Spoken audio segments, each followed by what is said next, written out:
Once upon a time, in a quaint coastal village named Salina, the villagers thrived on the bounty of the sea. They fished, sailed, and lived harmoniously with the waves. However, there was one thing they lacked: salt. One sunny morning, young Myra, a curious girl with a passion for exploration, decided to embark on a quest to find salt from the vast ocean. She had heard tales of the shimmering white crystals that could be harvested from the sea, and she believed it would add flavor to their meals. Myra gathered her friends, Leo and Asha, and together they set off to the salty shores. As they arrived at the beach, they marveled at the endless expanse of water. "Look at the waves! Surely there must be salt here," Myra exclaimed. As they dipped their toes into the ocean, Leo, who loved learning about nature, explained, "Did you know that seawater contains about 3.5% salt? For every liter of water, there are only about 35 grams of salt." "Doesn't seem like much," Asha pondered. "How do we get it out?" Myra remembered a story her grandmother told her about how salt was traditionally harvested. "We can use evaporation. If we let the seawater sit in shallow pools under the sun, the water will evaporate, leaving the salt behind." Excited by the idea, they gathered buckets of seawater and created small ponds on the sandy beach. They watched as the sun shone brightly, hoping for quick results. Days passed and they returned to their ponds. To their dismay, they found only a thin layer of salt. "It's taking too long," Leo sighed, "and we need a lot more seawater to make enough salt for our village." As they worked, Myra noticed something troubling. "Look at the crabs and little fish.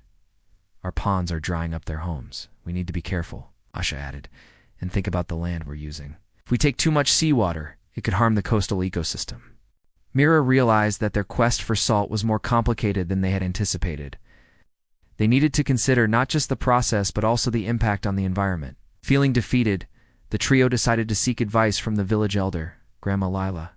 She welcomed them with a warm smile.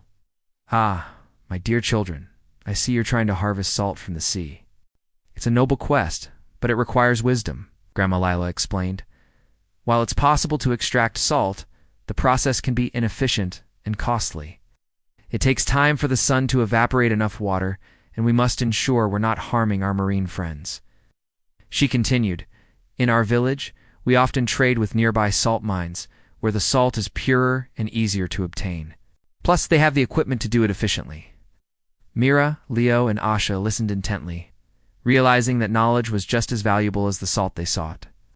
They understood that while the ocean was a source of many things, extracting salt required careful consideration of the environment and community. With newfound wisdom, they returned to the village, sharing their adventure and the lessons they learned.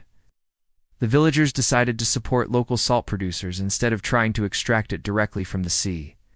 From that day on, the village of Salina not only enjoyed flavorful meals, but also fostered a deeper respect for their environment. They learned that the quest for knowledge was just as important as the quest for resources. And sometimes, the best solutions come from collaboration and understanding. And so, Myra, Leo, and Asha became the keepers of wisdom in Salina, reminding everyone that the sea is a treasure, but it must be treated with care and respect.